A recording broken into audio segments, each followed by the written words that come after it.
خدا کی قسم ہم مدح سرا مولوی نہیں ہے، سرعام آپ کے خلاف بات کریں گے۔ اگر آپ نے غلط کیا تو ہم غلط کہیں گے۔ ہم سے یہ توقع نہ رکھیں کہ ہم وہ مولوی ہیں کہ آپ ہمیں سامنے بٹھائیں گے اور ہم آپ کی مدح سرائی کریں گے۔ اپنی آزادی اس پر سودا نہیں کرنا، اپنے دین پر ہم نے سودا نہیں کرنا۔ امریکہ جس چیز کو خطرناک سمجھے ہمارا حکمران اس کو خطرناک سمجھتا ہے۔ اگر امریکہ شریعت کو خطرناک سمجھتا ہے تو پھر ہمارا حکمران بھی اس کو خطرناک سمجھتا ہے۔ اب آپ مجھے بتائیں، لندن میں ایک میئر لندن کا کامیاب ہوتا ہے، وہ مسلمان، عادی مسلمان، پڑھا لکھا ایک مسلمان۔ اب لندن میں ہو اور بلدیاتی میئر ہو، وہ لندن میں کیا شریعت لائے گا، کیا شریعت اس کا مقصد ہوگا؟ بس انتظامی معاملات اس کے ذمہ ہوں گے، فنڈز ان کے ذمہ ہوں گے۔ شریعت کے حوالے سے اس کو کیا تصور ہے، کیا سوچ ہے؟ لیکن ٹرمپ کہتا ہے کہ میں اس سے نفرت کرتا ہوں، وہ شریعت کی بات کرتا ہے۔ اب نفرت کرنے کے لیے بھی بہانہ چاہیے اس کو، اور بہانہ کیا کہ شریعت جرم ہے اس کے لیے۔ اب جس عہدے کا شریعت کے نظام سے تعلق ہی نہیں ہے، جس عہدیدار کا شریعت نافذ کرنے سے کوئی واسطہ ہی نہیں ہے، محض ترقیاتی کام اور انتظامی امور کچھ ہوں گے، جس پر وہ پیسہ خرچ کرنے کا اختیار رکھتا ہوگا، لیکن چونکہ وہ مسلمان ہے، صرف مسلمان ہونا اس پر لفظ چڑھا دیتا ہے کہ وہ شریعت لگاتا ہے۔ میری نفرت اس لیے ہے، مطلب یہ کہ یہ اظہار کر رہا ہے کہ میں شریعت سے نفرت کرتا ہوں۔ اب اگر وہ نفرت کرے گا تو ہم بھی بتا دینا چاہتے ہیں کہ ہم بھی پھر تجھ سے نفرت کرتے ہیں، اور اپنے حکمرانوں کو بتانا چاہتا ہوں کہ اگر اپنی قوم میں مقبول ہونا چاہتے ہو، اپنی قوم کے لیے قابل قبول ہونا چاہتے ہو، امت مسلمہ کے لیے قابل قبول ہونا چاہتے ہو، تو مغرب کی پیروی مت کرو، دین اسلام کی پیروی کرو۔ لگتا ایسا ہے کہ ہم آج اس زمانے سے گزر رہے ہیں کہ جس زمانے کے بارے میں جناب رسول اللہ صلی اللہ علیہ وسلم نے فرمایا لَتَتَّبِعُنَّ سُنَنَ مَنْ قَبْلَكُمْ شِبْرًا بِشِبْرٍ وَذِرَاعًا بِذِرَاعٍ حَتَّى لَوْ دَخَلُوا جُحْرَ ضَبٍّ تَبِعْتُمُوهُمْ قالوا یا رسول اللہ اليہود والنصارى قال فمن؟ کہ ایک زمانہ آئے گا جب تم پچھلی امتوں کی پیروی بالشت بالشت اور قدم قدم اس طرح کرو گے کہ اگر وہ گوہ کی غار میں گھسنے لگے تو تم وہاں بھی ان کے پیچھے گھسنے کی کوشش کرو گے۔ یہ آج کل ہمارے حکمرانوں کے رویوں سے یہی چیزیں سامنے آ رہی ہیں، اور ان چیزوں کو وہ حکمت اور مصلحت سے تعبیر کرتے ہیں۔ حکمت اور مصلحت یہ بڑے خوبصورت نام ہیں۔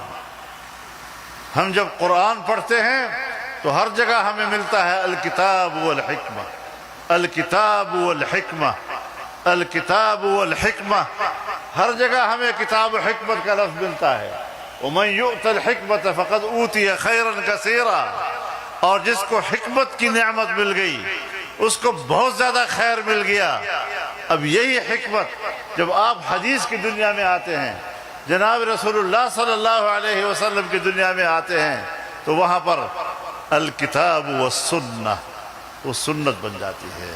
تو رسول اللہ صلی اللہ علیہ وسلم کی سنت یہ ہے وہ حکمت جس کا ذکر اللہ اپنی کتاب میں اپنی کتاب کے ساتھ کرتا ہے۔ تو دین اسلام کو فروغ دینا، دین اسلام کی حاکمیت دینا، یہاں پر قانون سازیاں ہوتی ہیں، خلاف شریعت قانون سازیاں ہوتی ہیں۔ ایک دفعہ میرے پاس پرائم منسٹر صاحب آئے تھے، تو میں نے ان سے کہا یہ کیا کر رہے ہو تم لوگ؟ تمہیں اللہ پر ایمان ہے، تمہیں رسول اللہ صلی اللہ علیہ وسلم پر ایمان ہے، آپ کی ختم نبوت پر تمہیں ایمان ہے، تم اس کا اقرار کرتے ہو، پھر بھی آپ کو یہ خیال نہیں کہ اللہ تعالیٰ کیا کہہ رہا ہے آپ کے بارے میں۔ ما كان لمؤمن ولا مؤمنة إذا قضى الله ورسوله أمرا أن يكون لهم الخيرة في أمرهم۔ کسی مومن مرد اور کسی مومن عورت اگر اللہ اور اس کا رسول کسی معاملے میں فیصلہ دے چکے، اس میں سر منہ تبدیلی کا اختیار نہیں ہے تمہارے پاس۔ جب قرآن کریم صراحتاً اعلان کرتا ہے کہ اللہ اور اس کے رسول کے فیصلوں کے بعد تمہیں اس میں تبدیلی کا کوئی اختیار نہیں ہے، ہم کون ہوتے ہیں؟ اسلامی جمہوریہ پاکستان، اسلامی جمہوریہ پاکستان کا آئین جو کہتا ہے کہ حاکمیت اللہ رب العالمین کی ہے، جو کہتا ہے کہ اسلام پاکستان کا مملکتی نظام ہے، جو کہتا ہے کہ قرآن و سنت کے تابع قانون سازی ہوگی، جو کہتا ہے کہ قرآن و سنت کے خلاف کوئی قانون سازی نہیں ہوگی۔ ان سارے واضح صراحتوں کے بعد ہمارے ملک میں قانون سازیاں ہوئی اور پیچھے لکھا گیا، اغراض و مقاصد میں لکھا گیا کہ ہم یہ قانون سازی کیوں کر رہے ہیں، تو انہوں نے لکھا کہ اقوام متحدہ کی منشور کا تقاضا ہے کہ ہم یہ قانون سازی کریں۔ تم نے پاکستان کے آئین کا حلف اٹھایا ہے یا تم نے اقوام متحدہ کے منشور کا حلف اٹھایا ہے؟ آپ نے تو قرآن و سنت کا حلف اٹھایا ہے، آپ نے تو اقوام متحدہ کا حلف نہیں اٹھایا،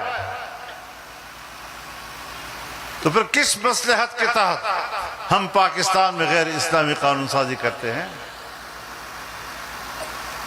میرے محترم دوستو، ہمارے کسی ذات سے لڑائی نہیں ہے۔ اگر ہمیں پچھلے حکمرانوں سے اختلاف تھا اور ان کے ساتھ جنگ تھی، تو آج کے حکمرانوں کو بھی ہم یہ پیغام دینا چاہتے ہیں کہ نظریات، عقائد، دین اسلام اور قیام پاکستان کے مقاصد پر ہم ہر حکمران کے ساتھ لڑائی لڑ سکتے ہیں، میدان میں نکل سکتے ہیں اور ان کے ساتھ جھگڑا کر سکتے ہیں۔ نعرہ تکبیر! جمعیت علماء اسلام، قائد جمعیت مولانا فضل الرحمان۔ میرے محترم دوستو، پچھلے سال آئین میں ایک ترمیم کی گئی اور اس ترمیم میں جمعیت علماء اسلام نے مذاکرات کیے اور جمعیت علماء اسلام نے حکمرانوں سے منوایا کہ اب 2027 کے بعد ملک کے اندر سود کا کوئی نظام نہیں ہو۔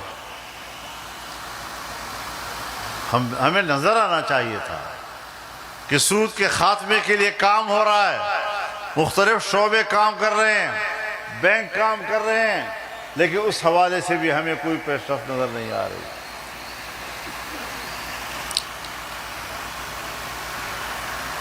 آئین میں درج کر دیا گیا تھا کہ وفاقی شرعی عدالت کا فیصلہ مؤثر ہوگا، اس کے خلاف اگر اپیل کی جائے گی 1 سال کے اندر اندر اس اپیل پر فیصلہ آنا چاہیے، اور اگر نہ آیا تو شریعت کورٹ کا فیصلہ مؤثر ہو جائے گا خود بخود، بجائے اس کے کہ ہم شرعی عدالت کے فیصلوں کو طاقتور بنائیں، شرعی عدالت سے عدالت کی بلڈنگ ہی چھین لی گئی۔ اب وہ بیچارے جگہ جگہ پھر رہے ہیں کہ ہمیں بیٹھنے کی تو جگہ ملے۔ ہم نے آئین میں یہ بات ڈلوائی تھی کہ اسلامی نظریاتی کونسل کے سفارشات یہ بحث کے لیے ایوان میں پیش کیے جائیں گے۔ 1 سال کا عرصہ ہو گیا، کوئی ایک سفارش بھی بحث کے لیے پیش نہیں کی گئی۔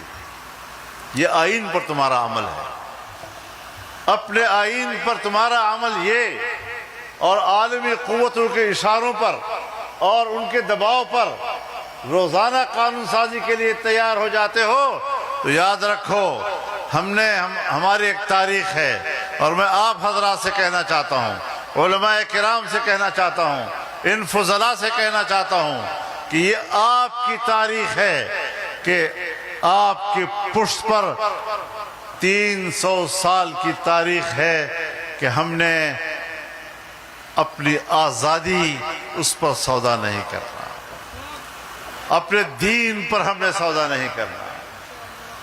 سب سے پرانی تاریخ آپ کی ہے، آپ کی سیاست اس بر صغیر کا آغاز ہے، آپ کی سیاست نے آزادی کا چراغ جلایا تھا، اور 1803 میں حضرت شاہ عبدالعزیز رحمہ اللہ نے انگریز حاکمیت کے خلاف جہاد کا فتویٰ دیا تھا۔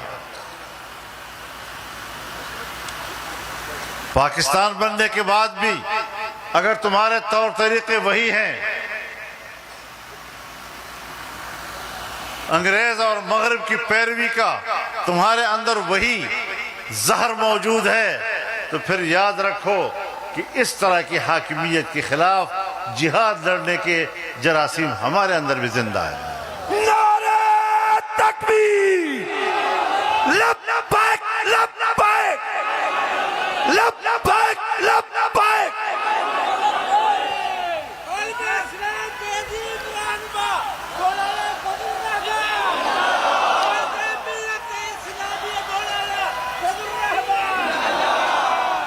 میرے محترم دوستو،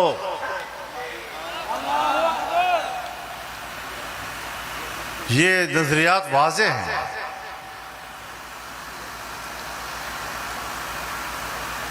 ہندوستان کا وفادار اگر انگریز کا مخالف ہے تو ہندوستان کا وفادار غدار کہلاتا تھا، اور ہندوستان کا غدار اگر انگریز کا وفادار ہے تو وہ آج بھی وفادار ہے۔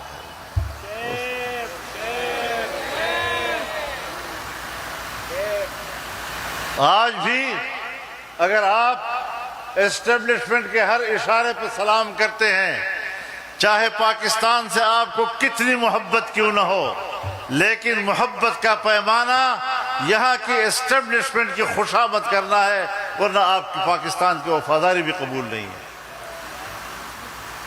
تو ہم بھی بتا دینا چاہتے ہیں کہ ہم اس کو دشمن نہیں سمجھتے، بیوروکریسی کو دشمن نہیں سمجھتے، ہم آپ کو پاکستانی سمجھتے ہیں۔ آپ ہماری پاکستان کی وفاداری کو قبول کریں، آپ ہمارے پاکستان کی دوستی کو قبول کریں۔ اگر آپ نے غلط کیا تو ہم غلط کہیں گے، کیونکہ اللہ رب العزت نے مسلمان کو جو نام دیا ہے، شہداء علی الناس، لوگوں پر تم گواہ ہو۔ شہداء جمع ہے شاہد کی، اور شاہد کہتے ہیں گواہ کو، اور گواہ وہ ہوتا ہے کہ جو چیز اپنی آنکھوں سے دیکھتا ہے زبان سے اسی طرح کہتا ہے۔ اگر ہم تمہیں اسلام کے خلاف کردار ادا کرتے ہوئے دیکھ رہے ہیں، خدا کی قسم ہم مدح سرا مولوی نہیں ہے، سرعام آپ کے خلاف بات کریں گے۔ نعرہ تکبیر! ہمیں اللہ نے گواہ کا نام دیا ہے، تو پھر جو چیز نظر آئے گی اسی طرح بیان کریں گے۔ ہم سے یہ توقع نہ رکھیں کہ ہم وہ مولوی ہیں کہ آپ ہمیں سامنے بٹھائیں گے اور ہم آپ کی مدح سرائی کریں گے۔